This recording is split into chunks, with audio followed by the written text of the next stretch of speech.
తల్లిదండ్రులు ఉన్నా కూడా అనాథలుగా ఈ యొక్క సమాజంలో చీత్కారానికి గురవుతా ఉన్నారు. చదువుకున్న ఉద్యోగాలు రాక భిక్షాటన చేస్తూ ఉన్నారు. మరి సమాజం వాళ్ళను చాలా హేయంగా దారుణంగా చూసేటువంటి జాతి వాళ్ళది. అదే హిజ్రాల్ అధ్యక్ష.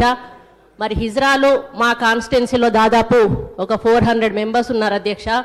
వాళ్ళు తెలంగాణ పోరాటంలో బోనాలు ఎత్తారు, బతుకమ్మలు ఎత్తారు. నిర్విరామంగా తెలంగాణ రాష్ట్ర సాధనలో వారి యొక్క పాత్ర వాళ్ళు పోషించడం జరిగింది అధ్యక్ష. వాళ్ళు వాళ్ళ కుటుంబం నుంచి వెలివేయబడ్డారు అధ్యక్ష. ఒక్కొక్కరు వాళ్ళు ML చేసినటువంటి వాళ్ళు కూడా ఈరోజు భిక్షాటన చేసుకొని బ్రతుకుతా ఉన్నారు అధ్యక్ష.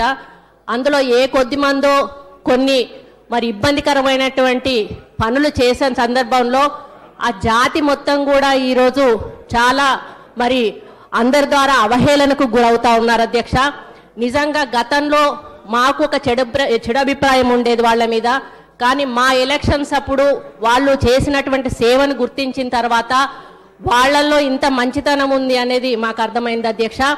మరి హరీష్ రావు గారు మా ఎలక్షన్స్కి వచ్చినప్పుడు వారు కూడా స్వయంగా చూశారు. హిజ్రాలు ఎలక్షన్లో ఎంత ఉత్సాహంగా పాల్గొని మన కోసం, మన గెలుపు కోసం కృషి చేశారో. మరి ఈరోజు ఈ అంశాన్ని నేను ఎందుకు తీసుకురావాల్సిన అవసరం వచ్చిందంటే అధ్యక్ష, ఈరోజు అనాథలను ఏ తెగకు ఏ కోవకు చెందకుండా ఏ విధంగా వాళ్ళు ఇబ్బందులు పాలవుతా ఉన్నారో ఈరోజు హిజ్రాలు కూడా అదే పద్ధతిలో చాలా ఇబ్బందులకు గురవుతున్నారని చెప్పడంలో అతిశయోక్తి లేదు అధ్యక్ష. మరి ఈరోజు పెన్షన్స్ మనం ఎంతో మందికి ఇస్తా ఉన్నాము. ఆసరా పెన్షన్స్ ఇస్తా ఉన్నాము, ఓల్డ్ ఏజ్ ఇస్తా ఉన్నాం, విడో పెన్షన్స్ ఇస్తా ఉన్నాము. మరి మొన్ననే మన ముఖ్యమంత్రి గారు ఎంతో సహృదయంతో ఒంటరి స్త్రీలకు కూడా ఈరోజు పెన్షన్స్ మంజూరు ఇచ్చేటువంటి కార్యక్రమానికి కూడా శ్రీకారం చుట్టారు అధ్యక్ష.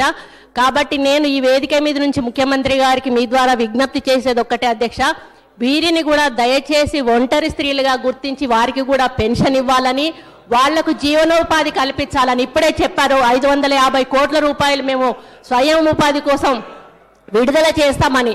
అందులో కొంత అమౌంట్ను వాళ్లకు కూడా ఇచ్చి, ఎందుకంటే వాళ్ళకి ఇక్కడ కూడా పని ఇవ్వరు అధ్యక్ష, ఎక్కడ వాళ్ళని బతకనివ్వరు. వాళ్ళకి స్వయం ఉపాధి కల్పించాలి అధ్యక్ష, వాళ్ళకి డబుల్ బెడ్రూమ్ ఇండ్లు కట్టించాలి అధ్యక్ష, ఉద్యోగ అవకాశాలు ఉపాధి అవకాశాలు కల్పించాలి అధ్యక్ష. పెన్షన్స్ మాత్రం తప్పనిసరిగా ఒంటరి స్త్రీలు దాని కింద మంజూరు ఇవ్వాలని మీ ద్వారా గవర్నమెంట్ విజ్ఞప్తి చేస్తా ఉన్నాను అధ్యక్ష. గౌరవ సభ్యులు చెప్పినటువంటి అంశం చాలా ప్రాముఖ్యత కలిగిన అంశం. అంతేకాకుండా ఫస్ట్ టైం వారి మీద వారు ప్రస్తావించారు. తప్పకుండా గౌరవ ముఖ్యమంత్రి గారి దృష్టి తీసుకుపోయి ఈ సమస్య కోసం ఆలోచిస్తాం అధ్యక్ష. और हुकूमत SC, STs, BCs और माइनॉरिटीज के साथ जो नाइंसाफी कर रही है, उनके तालीम को खराब कर और आज इस ऐवान में एक मुकम्मल और मौसर जवाब देने में मिनिस्टर साहब की नाकामी पर